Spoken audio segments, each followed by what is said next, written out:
अस्सलामुअलैकुम, आदाब। Update news में आपका इस्तकबाल है। मैं हूं सानिया। अब आइए नजर डालेंगे आज की अपडेट पर। FIA ने दहशतगर्दी दीगर संगीन जराइम के इल्जाम में मोहसिन बेग को गिरफ्तार कर लिया। विफाकी तहकीकाती इदारे ने सीनियर सहाफी मोहसिन बेग के खिलाफ दहशतगर्दी समेत दीगर दफात के तहत मुकदमा दर्ज कर लिया।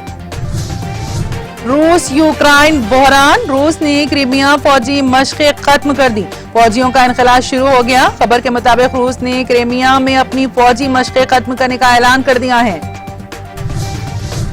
इस्राएली सदर के दफ्तर से जारी बयान में कहा गया है कि सदर आइजक हर्जोग तुर्की का दौरा करने की तैयारी कर रहे हैं, जो बरसों के कशीदा ताल्लुकात के बाद बर्फ पिघलने की ताजा तरीन अलामत के तौर पर नायाब दौरा होगा। कोलकाता में T20 सीरीज के मद्देनजर इजाफी मेट्रो और लोकल ट्रेन चलाने का फैसला। मगरबी बंगाल के कोलकाता में वाक़ एडन गार्डन में भारत और वेस्ट इंडीज के दरमियान 3 T20 इंटरनेशनल मैचों पर मुश्तमिल सीरीज का पहला मैच 16 फरवरी को खेला जाएगा। हिमाचल प्रदेश में भी हिजाब पर पाबंदी। तालीमी इदारों में हिजाब का इस्तेमाल गलत। वजीर तालीम गोविंद सिंह ठाकुर का ये बड़ा ऐलान। वाज़ेह है कि हिमाचल प्रदेश में 17 फरवरी को स्कूल खुलने वाले हैं। तेलंगाना के चीफ मिनिस्टर KCR की सालगिरह के मौके पर उटकूर में TRS कायदीन ने मरीजों में की फल की तकसीम।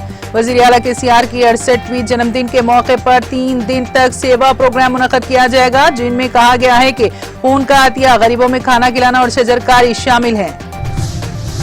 तेलंगाना के वजीर इंफॉर्मेशन टेक्नोलॉजी के तारक रामाराव ने मुतनाज़े बयान पर बीजेपी के रुकन असेंबली राजा सिंह पर शदीद नुक्ताचीनी की। KTR ने इस खुसूस में राजा सिंह के इस मुतनाज़े वीडियो की TRS के कृष्णा नामी कारकुन की जानिब से किए गए पोस्ट पर रद्द-ए-अमल जाहिर किया। हैदराबाद में नाबालिग लड़की की मुश्तबा मौत हो गई, जिसके बाद सिख तंजीमों ने रात देर गए इंसाफ का मुतालबा करते हुए एहतजाज किया। जेडी मेटला इलाके की रहने वाली 17 साल रोहिणी सिंह की नाश पुलिस को कल एक जेरे तामीर इमारत के पास खून में लथपथ हालत में दस्तयाब हुई थी। पुलिस ने इस मामले में मुश्तबा मौत का मामला दर्ज कर लिया। तेलंगाना के वजीर आला के चंद्रशेखर राव और उदय ठाकरे की मुलाकात 20 फरवरी को मुत्तवक्के। वजीर आला KCR को महाराष्ट्र के हम मनसब रहनुमा उदय ठाकरे ने फोन करते हुए बीजेपी और वजीर आजम मोदी के खिलाफ KCR की जद्दोजहद की हिमायत की। शहर हैदराबाद में 81वीं कुल हिंद सनती नुमाइश का रवा माह की 25 तारीख से दोबारा आगाज होगा। आदित्य मार्गम ने कहा है कि हुकूमत ने कुल हिंद सनती नुमाइश के दोबारा आगाज की इजाजत दे दी है। और अब इसी के साथ अपडेट्स न्यूज यहीं पर खत्म हुई। आप देखते रहिए TTV। अब इजाजत दीजिए। खुदा हाफिज।